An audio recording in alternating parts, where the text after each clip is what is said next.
आज के वीडियो में हम लोग लोकल एंड ग्लोबल वेरिएबल के बारे में डिस्कस करेंगे। ठीक है, लोकल और ग्लोबल वेरिएबल। यहाँ पर देखिए एक हम एग्जांपल लिए हैं जिसमें एक फंक्शन ऊपर बनाए हैं और मेन को नीचे बनाए हैं। ठीक है, तो फंक्शन ऊपर बना हुआ है और मेन नीचे। और सबसे ऊपर में देखिए एक वेरिएबल डिक्लेयर किए हैं इंटीजर टाइप का, एक्स का वैल्यू क्या ले लिए 10। तो जो सबसे ऊपर में जो वेरिएबल डिक्लेयर होता है यानी सारे फंक्शन के ऊपर, ये भी फंक्शन है फन नाम से और ये भी फंक्शन है मेन नाम से। मेन फंक्शन है ये फन फंक्शन है। तो ये दोनों फंक्शन के ऊपर वेरिएबल डिक्लेयर है। तो सबसे ऊपर वेरिएबल जो डिक्लेयर होता है उसको ग्लोबल वेरिएबल कहते हैं, और जो अंदर में डिक्लेयर होता है उसको लोकल। तो यहाँ पर y एक डिक्लेयर किए हैं, तो ये y क्या हुआ, लोकल वेरिएबल। किसके लिए, फन के लिए। तो फन फंक्शन के अंदर यूज़ होगा ये। ठीक है, उसी तरह से मेन के अंदर z बना है, तो z भी क्या हो गया, लोकल। किसके लिए, मेन के लिए। तो z जो वेरिएबल है मेरा, वो z वेरिएबल इतना ही दूर तक काम करेगा। उसी तरह से y वेरिएबल इतना ही दूर तक काम करेगा। लेकिन x जो है, जो ग्लोबल है, वो पूरे प्रोग्राम में, थ्रू आउट प्रोग्राम आपका काम करेगा, हर जगह पे काम करेगा। ठीक है, तो यही है लोकल और ग्लोबल में डिफरेंस। तो लोकल के बारे में यहाँ डेफिनेशन देखिए, a variable which is declared with in a function, जो फंक्शन के अंदर डिक्लेयर होता है लोकल। तो फंक्शन के अंदर हुआ। ठीक है, ग्लोबल वेरिएबल में क्या लिखा है, a variable which is declared outside all the function, सारे फंक्शन के ऊपर में ये आउटसाइड में डिक्लेयर होता है। सेकेंड पॉइंट है, it is accessible only with in a function, ये सिर्फ फंक्शन के अंदर एक्सेसिबल है, इतना ही दूर तक उसका पहुंच है। ठीक है, with in a function in which it is declared, जहाँ पर वो डिक्लेयर्ड है उतना ही दूर तक वो काम करता है। जेड इतना ही दूर तक काम करेगा, वाई इतना ही दूर तक काम करेगा। उसी तरह से इसका सेकेंड पॉइंट है, it is accessible throughout the program, ये थ्रू आउट पूरे प्रोग्राम में काम करेगा। कौन, ग्लोबल वेरिएबल। ठीक है, तो यहाँ पर अगर इसका आउटपुट देखें तो क्या आएगा,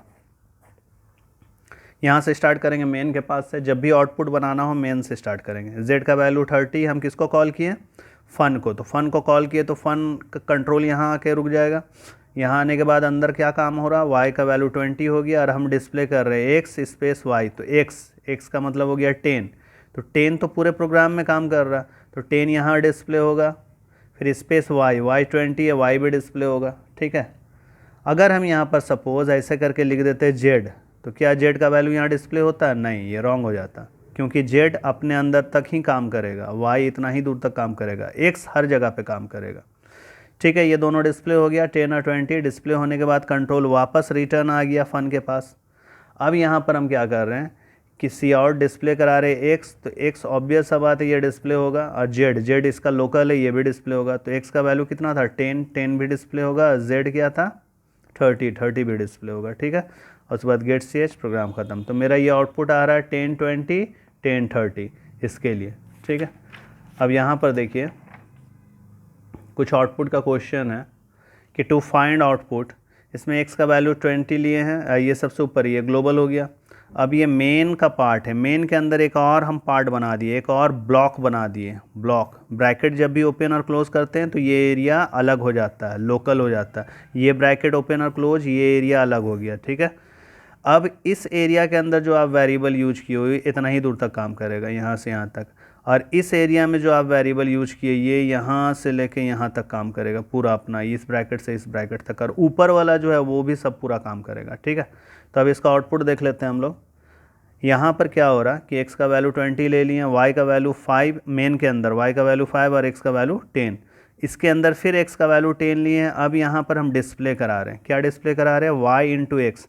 तो y 5 है, क्या 5 यहाँ काम करेगा, बिल्कुल करेगा, ये तो पूरा यहाँ से यहाँ तक काम कर रहा है। तो यहाँ हो जाएगा 5 इंटू एक्स। कौन सा x, 10 वाला, कि यहाँ पर भी 10 है। अच्छा, ये इसको हम बना देते हैं 5। ठीक है, ये वाला x का वैल्यू हम कर देते हैं 5, थोड़ा डिफरेंट होना चाहिए। ठीक है, तो अब यहाँ पर बताइए कि ये 10 यहाँ पर काम करेगा कि 5 काम करेगा कि 20 काम करेगा।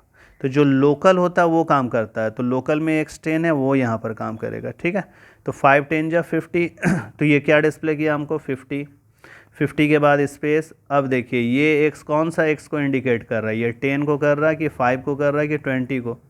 ठीक है, तो यहाँ पर जब स्कोप रेजुलेशन ऑपरेटर लगा हो, ये स्कोप रेजुलेशन ऑपरेटर है, ये वाला, इसको कहते हैं स्कोप रेजुलेशन ऑपरेटर। ठीक है, तो जब स्कोप रेजुलेशन ऑपरेटर लगा हो तो इसका मतलब ये है कि ये एक्स किसको आइडेंटिफाई कर रहा है, ग्लोबल को। ग्लोबल को आइडेंटिफाई करने के लिए ये साइन लगाया जाता है। तो यहाँ पर इसका मतलब हो गया 20 प्लस वाई, तो y क्या है 5, y तो यहाँ से यहाँ तक पूरा काम करने वाला है, तो y का वैल्यू 5, ये भी काम करेगा। तो 20 + 5 कितना हो गया 25। तो ये 50 डिस्प्ले हुआ, यहाँ पर 25 डिस्प्ले हुआ। अब नीचे आ रही ये किसको आइडेंटिफाई कर रहा है, ग्लोबल को, तो ग्लोबल 20 है, प्लस ये x किसको आइडेंटिफाई कर रहा है, 10 को कि 5 को। 10 का एरिया तो इतना ही दूर तक था, ये 5 का एरिया ना यहाँ से यहाँ तक है, तो ये तो 5 को आइडेंटिफाई करेगा। तो 20 + 5 फिर से 25 आया, ठीक है, एक ही लाइन पे डिस्प्ले होगा। 25 फिर स्पेस y का वैल्यू कितना 5, तो यहाँ से यहाँ तक पूरा है, तो ये भी 5 को डिस्प्ले करेगा। तो मेरा आंसर क्या आया 50, 25 फिर 25 5, ठीक है, इस तरह से डिस्प्ले करेगा। तो नोट में हम लोग को जानना क्या है कि if local and global variables having same name, अगर दोनों के पास सेम नेम है, then we can identify global variable. तब हम लोग ग्लोबल वेरिएबल को कैसे आइडेंटिफाई करेंगे, यूजिंग स्कोप रेजोल्यूशन ऑपरेटर। ये ऑपरेटर लगा के हम लोग आइडेंटिफाई करेंगे कि वो ग्लोबल वेरिएबल है मेरा, ठीक है। अब देखिए उसी तरह से ये वाला क्वेश्चन, इसमें भी देखिए ये लोकल एरिया हो गया आपका, और ये हो गया पूरा, और ये ग्लोबल वेरिएबल। तो अब यहाँ पर आपको सारा आउटपुट बताना है कि एम के सामने कौन सा एम का वैल्यू डिस्प्ले होगा, ये डबल कोटेशन यहाँ लगा देना, इसके सामने कौन सा, इसके सामने कौन सा, ये सारा वैल्यू हमको डिस्प्ले करके बताइएगा, ठीक है। तो इस वीडियो में इतना ही हम लोग देखते हैं, इसका डिस्प्ले आप लोग बताओगे कि आउटपुट क्या आ रहा है, ठीक है। Thank you.